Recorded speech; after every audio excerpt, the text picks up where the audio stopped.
నేను చెప్పే విధానాన్ని బట్టి మీరు చేసుకున్నట్లయితే ఈ ఫిష్ ఫ్రై అనేది 3 రోజుల వరకు మీకు నిల్వ ఉంటుంది. క్రిస్పీగా ఉంటుంది, చాలా టేస్టీగా ఉంటుంది. ఒక్కసారి ట్రై చేయండి. హాయ్ ఫ్రెండ్స్, ఎలా ఉన్నారు అందరూ బాగుండాలని మనస్ఫూర్తిగా ఆ దైవాన్ని వేడుకుంటున్నాను. అందులో నేను ఉండాలని మీరు కోరుకోండి. ఈరోజు వీడియో వచ్చేసి కుకింగ్ వీడియో అండి. కుకింగ్ వీడియో అనేది ప్రతి బుధవారం కూడా మనకి ఈ ఛానల్లో అప్లోడ్ చేయడం అవుతుంది.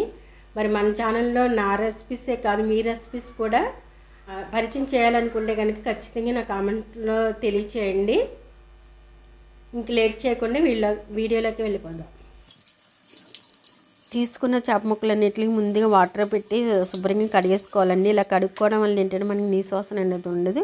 ఆ చేప ముక్కలు మనం వేరే బౌల్లోకి తీసుకుని తర్వాత 3 స్పూన్ల సాల్ట్ అనేది వేసాను, 3 స్పూన్ల కారం అనేది వేసానండి, 1 స్పూను పసుపు వేసాను, 1 స్పూన్ ధనియాల పొడి, 1 స్పూన్ జీలకర్ర పొడి, 1 స్పూను ఫిష్ మసాలా పొడి అనేది వేసానండి. ఇలా వేసుకున్న ముక్కల్ని మనం ఆ పైకి కిందికి అలా కుదుపాలన్నమాట. ఇలా అయితే మనకి ముక్కలన్నిటికి బాగా పడుతుంది ఆ మసాలా.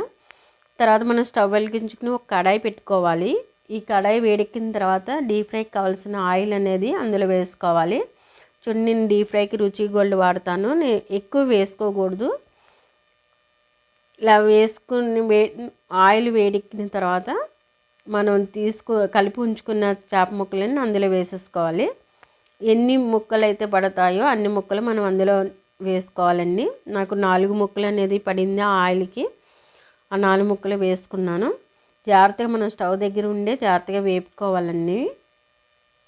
ఇలా వేసుకున్న వాటిని కొద్దిగా ఫ్రై అయిన తర్వాత మళ్ళీ తిరిగి వాటిని మీడియం స్టవ్ అనేది మీడియంలో పెట్టుకోవాలి. వాటిని మళ్ళీ తిరగి వేయాలండి. మనం 4 పీసెస్ని కూడా ఎన్ని పీసెస్ వేసుకుంటే అన్ని పీసెస్ని కూడా మళ్ళీ తిరగి వేయాలి. ఇలా తిరగి వేసిన తర్వాత మళ్ళీ ఒక 10 మినిట్స్లో మనకి ఫ్రై అనేది రెడీ అవుతుంది. చూడండి, అలా బ్రౌన్ కలర్లోకి వచ్చేయాలి. అలా బ్రౌన్ కలర్లో వచ్చిన తర్వాత ఇంక తీసేసుకోవాలి. తీసుకున్న వాటిని మళ్ళీ ఆ కింద ఆయిల్ ఉంటుంది కదండి, ఆయిల్ అంతా దిగిపోయేలాగా చూసుకోవాలి. అంతే అండి, ఇంకా మన ఫిష్ ఫ్రై అనేది రెడీ అయిపోయింది. చూడ్డానికే కాదు, చాలా టేస్టీగా కూడా ఉంటుంది. ఒకసారి మీరు ట్రై చేయండి. మీరు ట్రై చేసిన తర్వాత నాకు ఎలాగున్నది అనేది మీ అభిప్రాయం నాకు తెలియచేయండి. ఈ వీడియో నచ్చినట్లయితే లైక్ చేయండి, షేర్ చేయండి. మీరు లైక్ చేసి షేర్ చేయడం వల్ల ఏంటంటే మన వాళ్ళందరికీ త్వరగా ఈ వీడియోస్ చేరుతాయి. Please subscribe and support me.